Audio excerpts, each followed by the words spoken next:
नमस्कार, स्वागत आपका हरियाणा न्यूज 24 पर। मैं हूं प्रिंस लंबा। हरियाणा की राजनीति इन दिनों उछाल पर है और कहना कि हरियाणा की राजनीति में अहिरवाल क्षेत्र की राजनीति अपने एक विशेष महत्व और स्थान रखती है। कहना कि अब हर राजनीतिक दल की विधानसभा चुनाव को मद्देनजर रखते हुए नजर जो है, निगाहें जो है अहिरवाल क्षेत्र पर है, दक्षिण हरियाणा पर है। क्योंकि दक्षिण हरियाणा जो 2014 के बाद से लगातार भाजपा का एक गढ़ बना हुआ है, जहां से बीजेपी को हर बार जबरदस्त समर्थन और फुल सपोर्ट मिलता आ रहा है। तो ऐसे में अब कांग्रेस विधानसभा चुनाव को ध्यान में रखते हुए चाहती है कि बीजेपी के इस गढ़ में सेंधमारी की जाए, भाजपा के इस गढ़ को तोड़ा जाए, भाजपा को उसके ही गढ़ में खोखला किया जाए, कमजोर किया जाए। और इसी प्लान के तहत अब भूपेंद्र हुड्डा की अपनी टीम के साथ अहिरवाल क्षेत्र में भी एंट्री हो चुकी है। लेकिन आज का बड़ा सवाल जो है वो ये है, जो क्षेत्र लगातार 2014 के बाद से भाजपा के साथ है, क्या उस क्षेत्र में कांग्रेस कोई कमाल इस बार दिखा पाएगी? क्या भूपेंद्र हुड्डा जिस तरीके से मेहनत कर रहे हैं, जिस तरीके से कार्यक्रम करके जनता को अपनी तरफ जोड़ने का, आकर्षित करने का काम कर रहे हैं, क्या ये दावपेच जो है, क्या जो ये सियासी रणनीतियां हैं सफल हो पाएंगी, सिरे चढ़ पाएंगी? इसी को लेकर विस्तार से चर्चा करेंगे। सबसे पहले आपको बता दें कि भाजपा 2014 के चुनाव के बाद से लगातार अहिरवाल क्षेत्र में अपना दबदबा कायम किए हुए, अपना वर्चस्व बनाए हुए है। चाहे उसमें कितने ही नेताओं का हाथ क्यों ना हो, लेकिन कहीं ना कहीं अंत नाम भाजपा का ही आता कि बीजेपी अपनी जड़ें अहिरवाल क्षेत्र में मजबूत कर चुकी है। बात चाहे 2014 के चुनाव की हो, 2014 में भाजपा ने पहली बार बहुमत की सरकार बनाई तो उस समय अहिरवाल क्षेत्र की सभी सीटें बीजेपी ने जीतने का काम किया।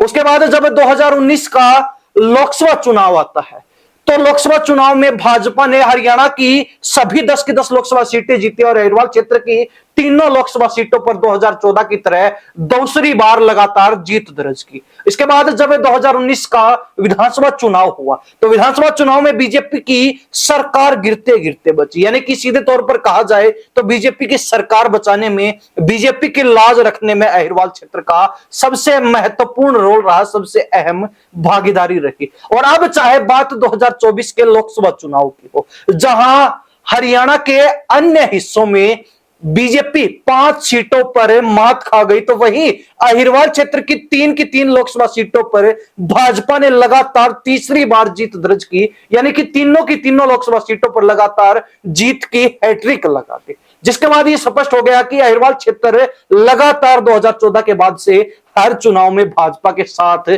मजबूती के साथ खड़ा रहा है, डटा रहा है। लेकिन अब कहीं ना कहीं कांग्रेस को अब बीजेपी की एक बड़ी कमजोरी की जरूरत है। लेकिन अब कांग्रेस भी कहीं ना कहीं बीजेपी के गढ़ को तोड़ने के लिए, अहिरवाल क्षेत्र में अपना दबदबा दोबारा कायम करने के लिए और हरियाणा प्रदेश में अपनी सरकार बनाने के लिए लगातार मैदान पर जुटी हुई है। और उसी के तहत अब हुड्डा की एंट्री भी अहिरवाल क्षेत्र में हो चुकी है। हालांकि आज रेवाड़ी की जनसभा में जब भूपेंद्र सिंह हुड्डा, राज बब्बर के साथ साथ कैप्टन अजय यादव भी एक ही मंच पर नजर आए तो उसके बाद कहीं ना कहीं चर्चाएं चलना स्वाभाविक था, लाजमी था कि कांग्रेस अहिरवाल क्षेत्र में क्या कुछ कमाल कर पाएगी, क्या कुछ बदलाव कर पाएगी। विधानसभा चुनाव से ठीक पहले कुछ बड़ा फेरबदल, कुछ बड़े राजनीतिक बदलाव अहिरवाल क्षेत्र में कर सकती है कांग्रेस या फिर नहीं, या फिर कांग्रेस की जो ये मेहनत है ये इस बार भी पिछले चुनाव की तरह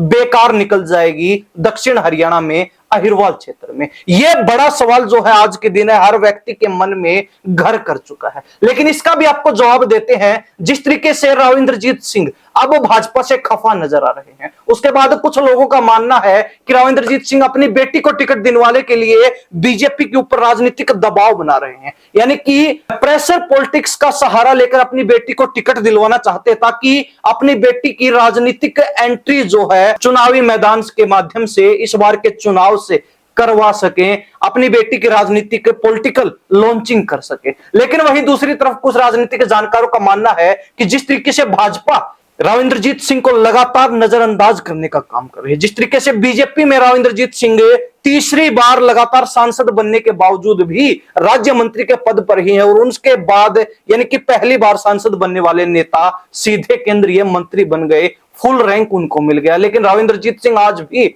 हाफ रैंक के मिनिस्ट्री पर ही बैठे नजर आ रहे हैं। तो कहीं ना कहीं राव इंद्रजीत सिंह बीजेपी से खफा है, रोष है उनके अंदर। अहिरवाल क्षेत्र की जनता भी कहीं ना कहीं इस बात को लेकर खफा है और जनता के दबाव में आकर राव इंद्रजीत सिंह चुनाव से ठीक पहले बीजेपी को कोई बड़ा झटका दे सकते हैं, बीजेपी को कहीं ना कहीं बड़ा आघात अहिरवाल क्षेत्र में पहुंचा सकते हैं, कोई बड़ा कदम उठा सकते हैं। हालांकि क्या कुछ होगा यह भविष्य के गर्भ में छिपा हुआ है, लेकिन बड़ी बात यह है कि कांग्रेस या फिर बीजेपी किसका पलड़ा अहिरवाल क्षेत्र में भारी रहेगा, यह पूर्णतया राव इंद्रजीत सिंह के ऊपर निर्भर करता है। अगर राव इंद्रजीत सिंह पिछले चुनाव की तरह भाजपा का फुल समर्थन करते हैं, बीजेपी नेता के रूप में अपनी भागीदारी निभाएंगे, तो स्पष्ट है, साफ तौर पर यह कहा जा सकता है कि बीजेपी फिर मजबूती के साथ अहिरवाल क्षेत्र में निकल सकती है। लेकिन कहीं ना कहीं अगर राव इंद्रजीत सिंह की कुछ नाराजगी देखने को मिली, राव इंद्रजीत सिंह का रास्ता अगर बीजेपी से जुदा नजर आया,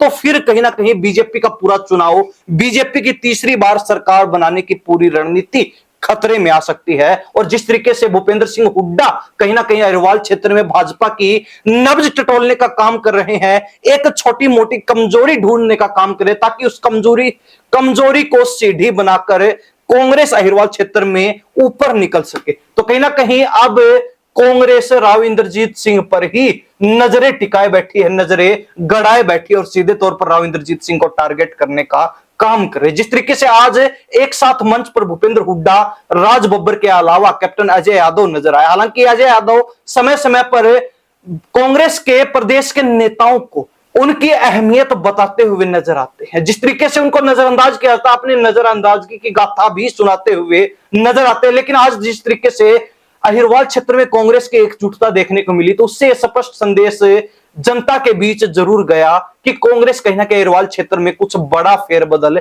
कर सकती है। लेकिन अब यह भाजपा की रणनीति पर निर्भर करेगा कि बीजेपी अपने आप को कितना मजबूत अहिरवाल क्षेत्र में रख पाती है। क्या वास्तव में ही भाजपा जो अपने अंदर, पार्टी के अंदर गुटबाजी चल रही है, उसको संभाल पाएगी, या फिर अहिरवाल क्षेत्र में जिस तरीके से बीजेपी राव इंद्रजीत सिंह को घेरने के लिए अपने नेताओं को उनके इर्द गिर्द छोड़ने का काम कर रही है, वो कहीं ना कहीं बीजेपी के लिए सबसे बड़ा नुकसानदायक कदम साबित हो सकता है। हालांकि कांग्रेस सिर्फ एक मौके की तलाश में खड़ी नजर आ रही है। अगर भाजपा ने वो एक मौका कांग्रेस को दे दिया, तो फिर बीजेपी के लिए हरियाणा प्रदेश में तीसरी बार सरकार बनाना काफी मुश्किल हो सकता है। और कहीं ना कहीं यही एक कदम भाजपा के लिए सबसे बड़ा जोखिम, सबसे बड़ा खतरा भी बन सकता है। हालांकि अहिरवाल क्षेत्र की जनता की इस बारे में क्या राय है, अहिरवाल क्षेत्र की जनता इस बारे में क्या सोचती है कि कौन सी पार्टी का पलड़ा इस बार भारी रहेगा अहिरवाल क्षेत्र में। लेकिन कहीं ना कहीं लोकसभा चुनाव के अगर आंकड़ों पर भी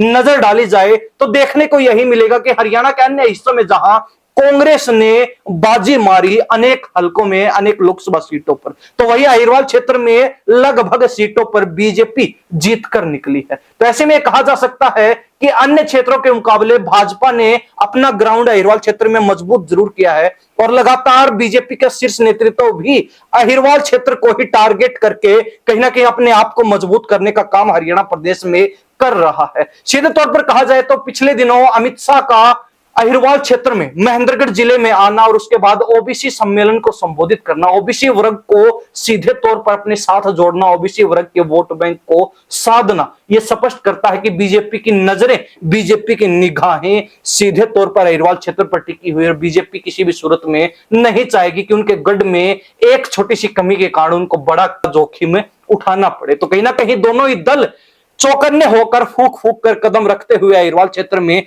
नजर आ रहे हैं। लेकिन यह देखना होगा कि कौन सा दल बाजी मार पाता है। चुनाव के नजदीक आते ही कौन सा दल जो अपना पलड़ा भारी कर पाएगा। हालांकि यह निर्भर करता है वोटर्स पर, यह निर्भर करता है जनता पर। अहिरवाल क्षेत्र की जनता, हरियाणा प्रदेश की जनता इस बारे में अपनी क्या राय रखती है, अपनी राय कमेंट के माध्यम से जरूर लिख सकते हैं। इन्हीं सब बातों के साथ प्रिंस लांबा, हरियाणा न्यूज 24। नमस्कार, जय हिंद।